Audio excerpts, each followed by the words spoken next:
Alléluia. Le Dieu que nous servons est élevé au-dessus des cieux. Et son pouvoir est sans limite.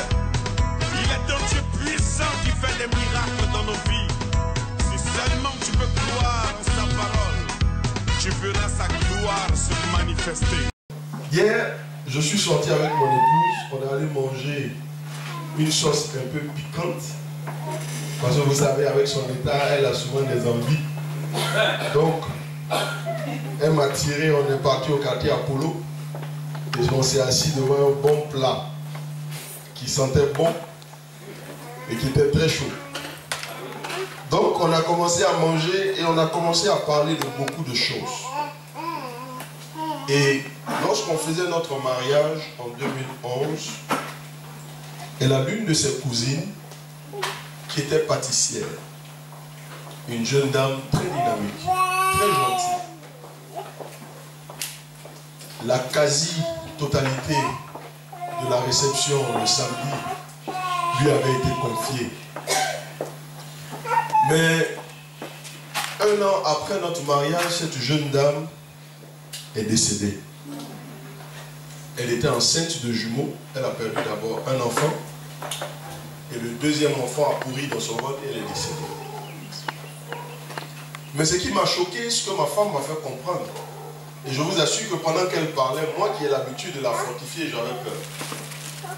Parce que j'ai compris qu'en réalité, nous sommes dans un monde de méchanceté.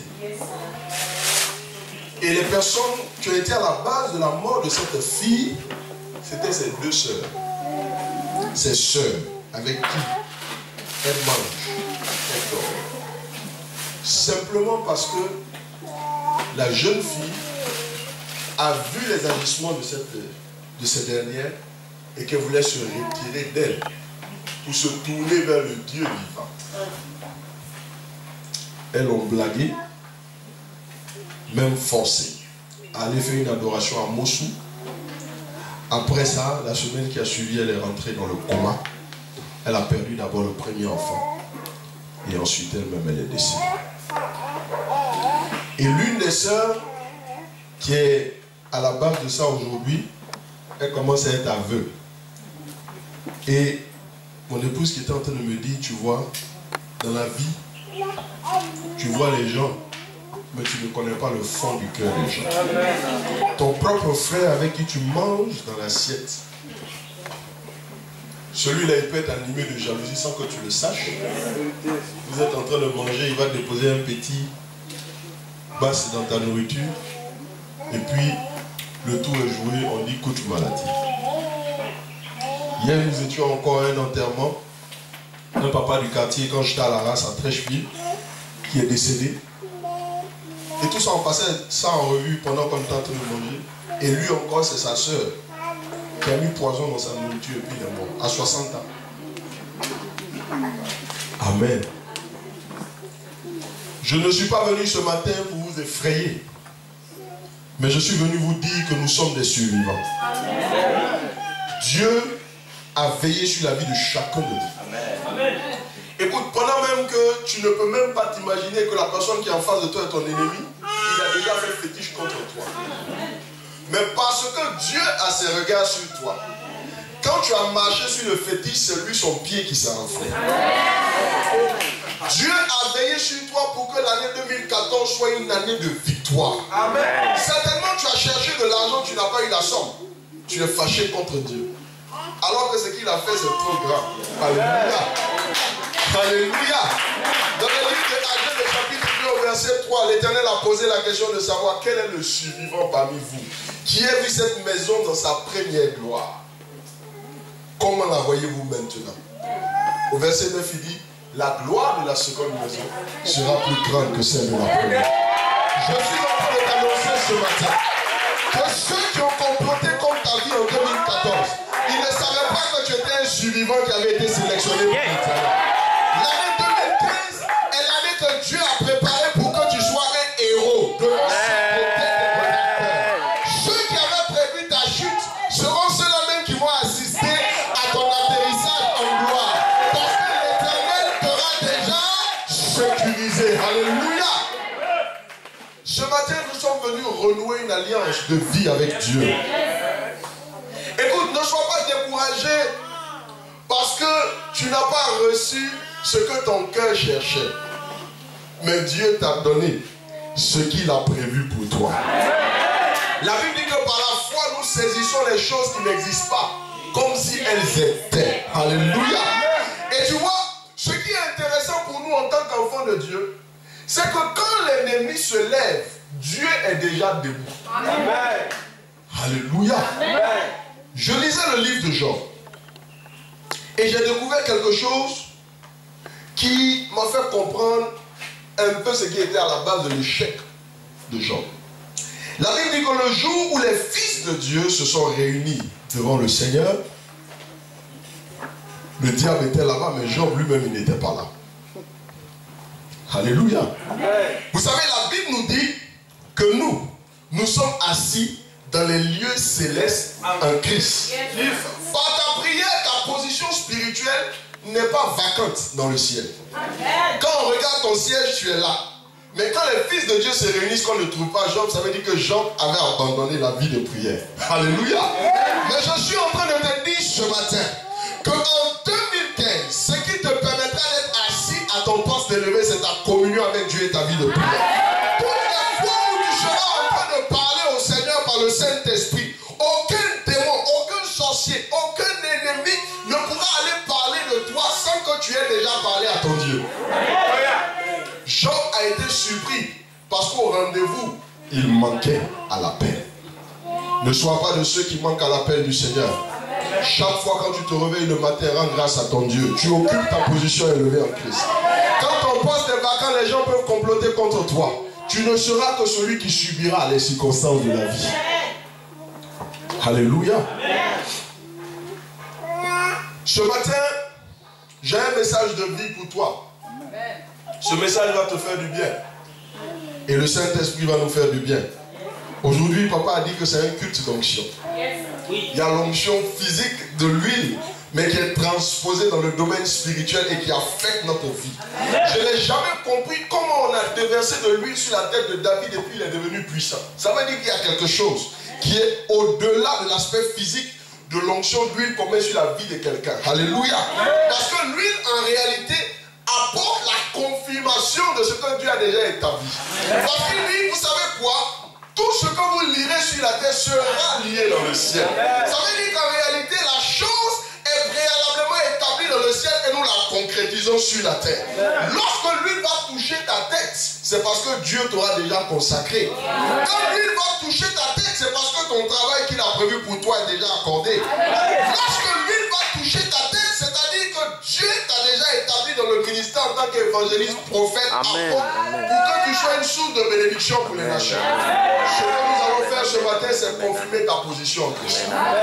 Quelqu'un croit en cette parole? Est-ce que tu veux que je prêche ce matin? Je n'étais pas destiné à prêcher. Mais papa m'a dit, prêche ce qui t'inspire. Et comme je sais que le Saint-Esprit m'inspire, je vais vous donner le message du Saint-Esprit. Acclame le Seigneur. Alléluia. Je sens le peuple qui est en train de se mouvoir. Le peuple. Dis à ton voisin, le feu va descendre. Tu vas voir le feu ce matin. Hey. Cabos. Alléluia. Jésus-Christ de Nazareth, les gens ont eu le malheur plaisir un jour, pendant qu'il se promenait dans le temple, de lui donner le parchemin. Quand j'ai lu, j'ai dit, mais Jésus c'est un brigand. Lui-même il allait prendre le livre d'Ésaïe. On dit non. On dit, on a pris le livre d'Ésaïe et puis on lui a donné. Dis amen. Ce qui va se passer cette année, tu ne seras pas au courant de ce que les gens ont prêté pour toi. Mais quand ils te communiqueront, cela c'est la parole révélée de Dieu qui va tomber dans ta vie.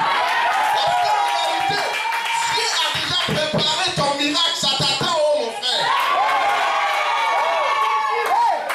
Il y a des gens qui ne croient pas ce que je suis en train de dire. Parce que je suis en train de faire du one-man show. Regarde, on est dans une année prophétique. Oh. On est dans une saison prophétique. Oh. On commence le premier culte de l'année de façon prophétique. Oh. Satan est en train de chercher à se manifester, mais nous savons que nous avons une position élevée en Christ. Alléluia. Nous sommes les enfants et les fils de la lumière.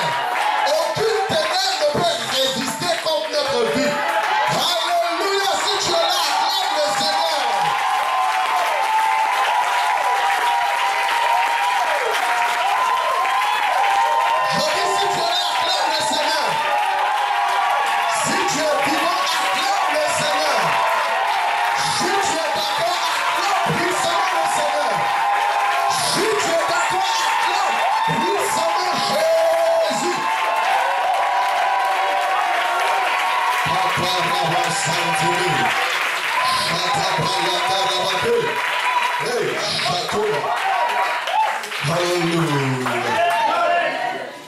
Luc le chapitre 4, le verset 18.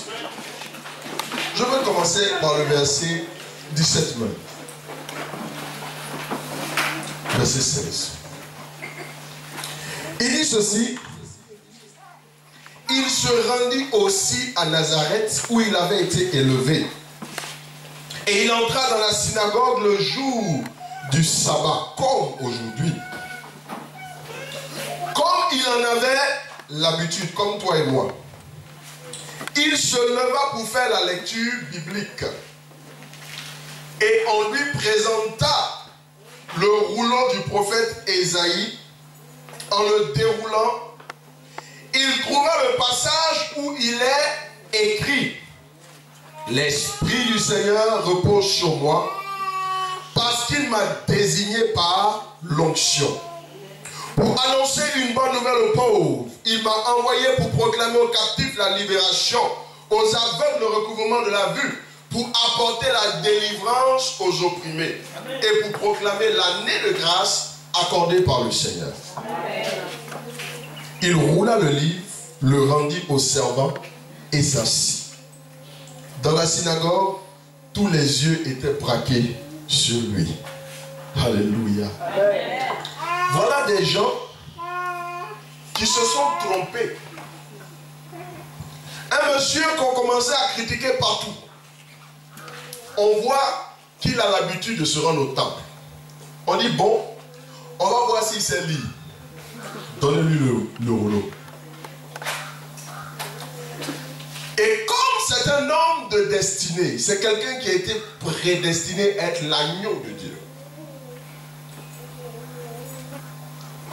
D'aucuns diraient que c'est un hasard qu'il soit tombé sur le livre d'Ésaïe. Jésus ouvre le livre et il trouve une parole qui le concerne directement.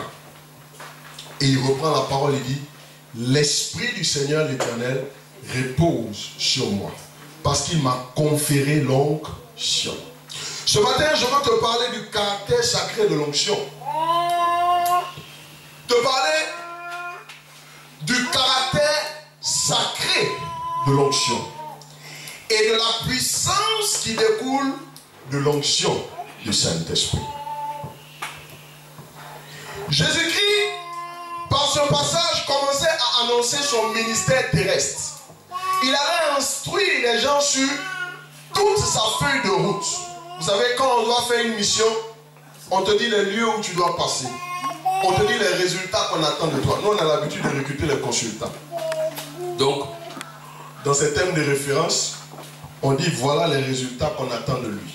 À l'issue de sa mission, il doit être capable de faire ceci, de faire ceci, de faire cela. Et Jésus avait un but sur la terre. Et lorsqu'il a lu le passage d'Ésaïe, il a expliqué aux gens ce pourquoi il est né. Amen.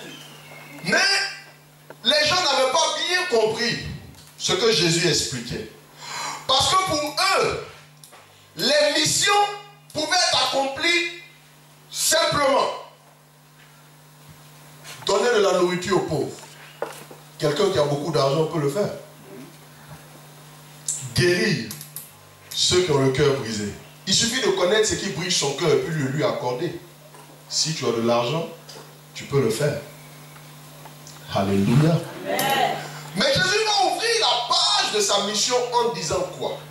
L'Esprit du Seigneur l'Éternel est sur moi.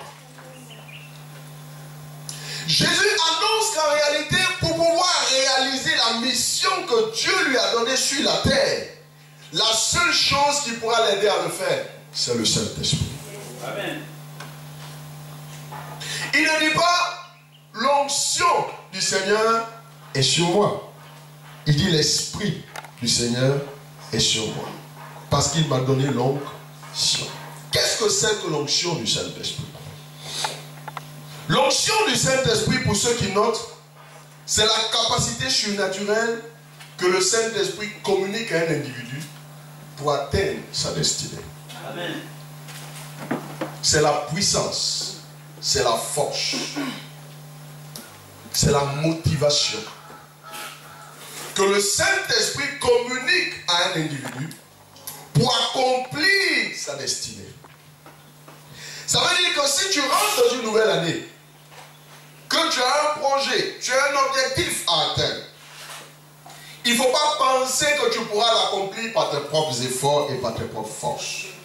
Si tu as commencé cette année comme ça, tu as échoué. Quand bien même ton compte en banque est fourni, il y en a ici qui ont des millions de comptes en banque. Il y en a qui ont de l'argent, ils ont l'argent pour leur projet. Mais ton argent ne peut pas réaliser ton projet si tu n'as pas l'onction. Alléluia. Alléluia. Parce que l'onction de l'esprit amène celui qui est choisi par Dieu à contrôler les circonstances de sa vie. L'onction de l'esprit te donne la capacité, l'intelligence de pouvoir contrôler les circonstances. Une circonstance, c'est ce qui nous est imposé. Je t'explique simplement. Quand tu es né, l'une des circonstances premières, c'est que tu as besoin de manger. Pour que tu manges, il faut que quelqu'un débourse de l'argent. Alléluia. Et souvent, quand on est enfant, on n'a pas d'argent, mais on mange. C'est une injustice. Alléluia. C'est pourquoi quand tu auras des enfants, il faut leur donner à manger aussi. Amen. Donc toutes les circonstances de notre vie doivent pouvoir nous être assujetties. Vous n'avez jamais remarqué qu'il y a des gens qui ont beaucoup d'argent, mais dont les circonstances les assujettissent.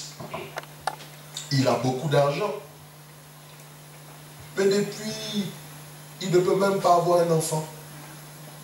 Il a beaucoup d'argent, mais il n'arrive même pas à avoir 1 heure de sommeil par jour. Parce que les circonstances l'assujettissent. Mais un seul jour, il va rencontrer quelqu'un qui a l'onction de l'esprit, qui va parler sur sa vie.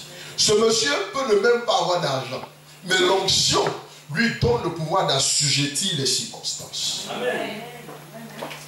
Alors Jésus commence par dire, l'Esprit du Seigneur l'Éternel est sur moi parce qu'il m'a donné l'onction. 2 choses à comprendre par cette vie de Jésus-Christ, c'est que Dieu nous choisit, mais pendant qu'il nous a choisis, il met à côté de nous le Saint-Esprit. C'est la personne ressource qui nous permettra de demeurer dans l'onction. L'onction n'est pas le Saint-Esprit. Amen.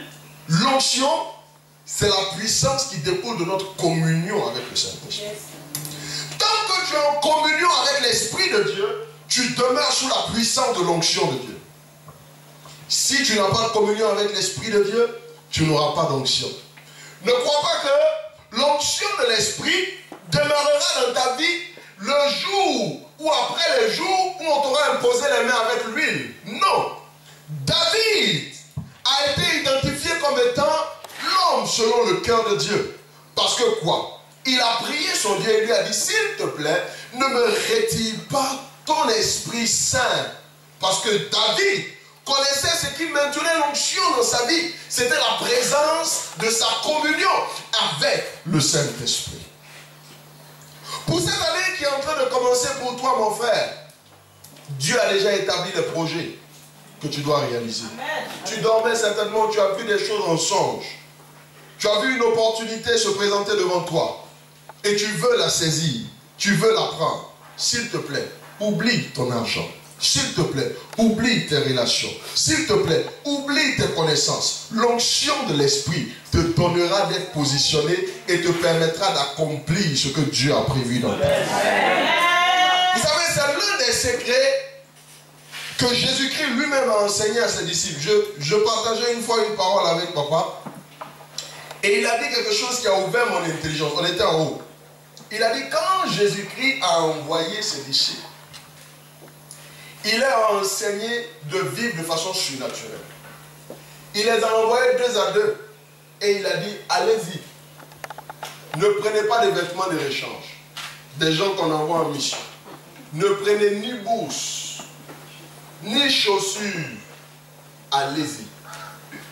Tous les lieux où vous serez, s'il y a des hommes de paix qui peuvent vous recevoir, qu'il vous reçoive. Et quand vous repartirez, dites que la paix soit avec vous. Celui qui ne vous reçoit pas, secouez la poussière. La poussière va témoigner contre eux. Est-ce que vous pouvez comprendre la logique dans laquelle Jésus était? Il envoie des gens en mission. Il a dit ne prenez pas d'argent. Si vous avez besoin de transport, les chameaux peut-être ils étaient payants pour la distance. Il dit ne prenez pas d'argent. Mais un maître comme ça qui envoie ses serviteurs à l'abattoir, est-ce qu'on peut continuer à le suivre? Mais quand les gens ils sont revenus, la Bible dit qu'ils étaient remplis de joie. Parce qu'ils ont découvert quelque chose que Jésus-Christ leur a révélé. La puissance d'assujettir les circonstances. Ils lui ont dit, regarde, ce que nous avons remarqué, c'est que les démons nous sont soumis. Nous avons la capacité de chasser les démons, de commander aux malades d'être guéris. Tu nous as dit de ne pas prendre de bourse, tu nous as dit de ne pas prendre de chaussures. Mais ce que nous avons remarqué, c'est que ta parole nous a transportés dans les lieux élevés. Nous sommes devenus capables d'assujettir les circonstances. C'est un merveilleux Jésus.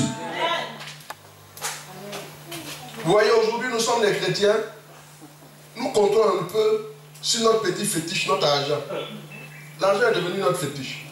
Tu n'as pas d'argent, tu penses que tu n'es rien. Moi, je n'ai pas d'argent. Je suis toujours la même personne. Amen. Parce que l'onction de l'esprit est sur ma vie. Quand je n'ai pas d'argent, et comme j'ai le pouvoir d'assujettir les circonstances, quand je prie, Dieu emmène quelqu'un pour me donner l'argent. Je me souviens qu'ici, un dimanche, voilà maman qui est là. Voilà ma grosse voiture qui est ici.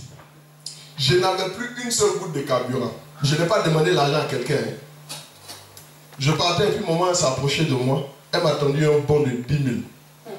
J'ai dit maman que Dieu te... Elle n'avait pas compris. J'ai dit maman que Dieu te bénisse. Oh. Parce qu'en réalité, mon cœur aspirait à comment j'allais trouver l'argent pour mettre carburant dans cette voiture. Et Dieu t'a touché parce que je suis son oint. Et tu m'as donné tout l'argent.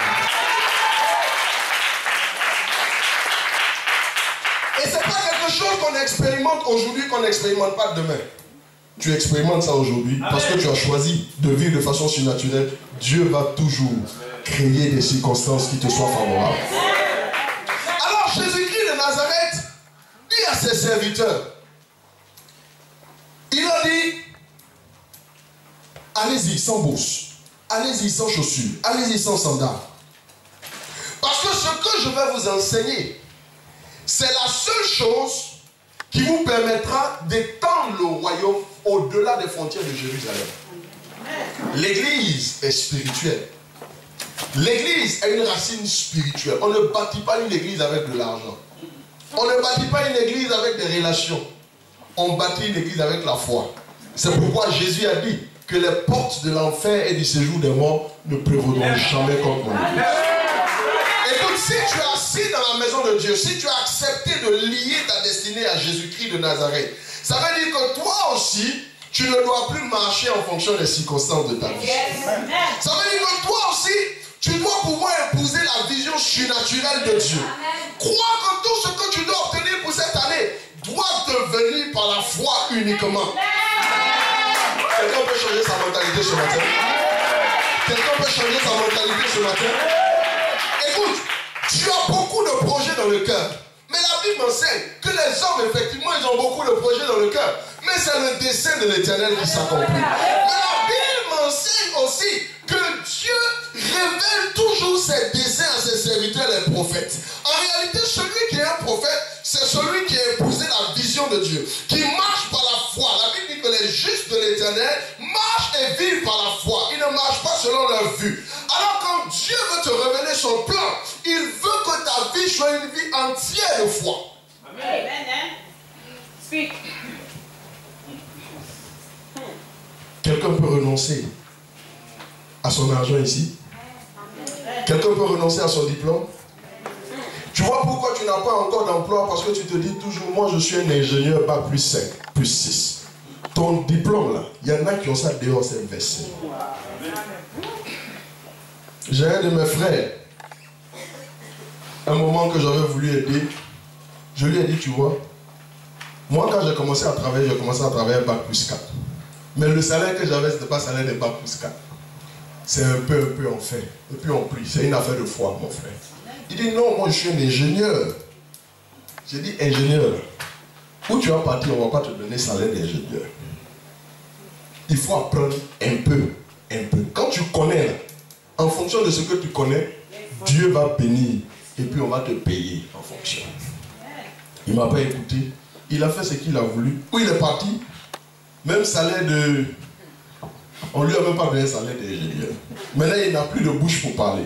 J'ai dit, mon frère, reviens dans la logique de la foi. Parce que la logique de ton diplôme ne t'a pas sauvé. Reviens dans la logique de ta foi. Je vais t'annoncer ce matin que tout ce que Dieu a mis dans ton cœur comme dessein ne pourra s'accomplir que par ta foi. Amen. Tout ce que Dieu a mis dans ton cœur ne pourra s'accomplir que par ta foi. Ce n'est pas ton argent, ce n'est pas ton âge, ce n'est pas ton diplôme, ce n'est pas tes multiples relations. Alléluia. Hier, j'ai un frère, un ami, qui m'a appelé et qui me dit, Bishop, c'est un jeune frère de... On a fait le CSP de Cocody ensemble. Il dit, Bishop, j'ai un projet. Je vais t'envoyer ça dans le email. Comme je sais que tu as un carnet d'adresse étoffé, j'ai dit moi-même, moi où tu me vois, j'ai un carnet d'adresse étoffé. Je n'ai pas de carnet d'adresse. Hein. La seule personne qui est au registre de mon carnet d'adresse, son nom c'est Jésus. C'est-à-dire lui, quand j'ai un projet, je mets ça devant lui. Et puis je parle. Exauce-moi, c'est fini. Et puis lui-même, il connecte. Les personnes qui ont dans leur poche ce qui est nécessaire pour me soutenir, là, il les envoie vers moi. Moi, je n'ai pas de carnet d'adresse. Je connais qui? Voilà mon papa ici, c'est lui seul. Je connais qui d'autre? Il n'y a personne. Alléluia. Et il me dit, tu vois, c'est un gros projet. C'est un projet de construction de plus de 2000 logements. Ils ont déjà trouvé le local. Ils ont trouvé ceci. Ça fait plus de 800 milliards de francs CFA. J'ai dit, ah bon? Mon frère, où tu es arrivé là? Ça, c'est une autre gamme. C'est une autre dimension. Il dit, non, je t'ai appelé parce que je sais que toi, tu as un carnet d'adresse. Tu peux nous mettre en contact avec un bon cabinet qui va pouvoir faire l'étude et puis sélectionner les gens qui vont construire. Sinon, les fonds sont là, tout ça. Dans mon cœur là-bas, j'ai dit, mon frère, quand tu vas envoyer ça là, ça c'est un de tes projets. Mais est-ce que toi-même, tu as la foi pour la réalisation de ce projet? Parce que si tu n'as pas la foi, ce n'est pas mon projet, c'est pour toi. Si tu n'as pas la foi, 2015 ça va passer, ça va t'échapper, ça va aller chez quelqu'un d'autre. Alléluia. Parce que ce projet-là, il me dit que si lui il a 10% dedans, lui il ne travaille plus dans sa vie. J'ai dit effectivement, si tu as eu 10%, tu ne travailles plus dans ta vie. Mais si tu n'as pas la foi pour réaliser cela, ça va t'échapper. Ça va passer devant toi comme ça et puis ça va aller chez quelqu'un d'autre. Je l'ai invité aujourd'hui, je lui ai dit de venir à l'église. Ça fait 3 dimanches que je le persécute pour ça. Je lui ai dit, mais demain on se voit. Non? Il dit, demain là, je suis un peu occupé. J'ai dit, ça fait 2 fois. La 3e fois, tu n'auras plus d'excuses. Il faut venir. Ton projet là, on va changer ta mentalité. Tu vas travailler par la foi. Et puis tu seras exaucé au nom de Jésus. Je pense que le dimanche prochain, il sera là. Quand il sera là, je vais vous le présenter. Alléluia. Donc pour dire quoi? Que Jésus-Christ de Nazareth a été clair dans sa mission.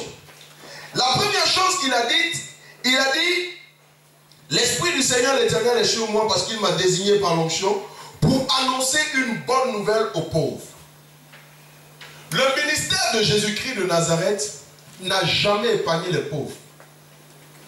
Ça veut dire que dans la pensée de Dieu, le pauvre, ce n'est pas celui qui n'a pas l'argent. Parce que Jésus n'a jamais été en train de distribuer des maisons, l'argent. C'est vrai qu'il a fait des œuvres sociales en multipliant le pain.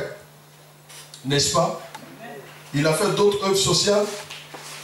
Mais sa mission ou encore son entendement du pauvre, ce n'est pas celui qui n'a pas l'argent. Parce que lui-même,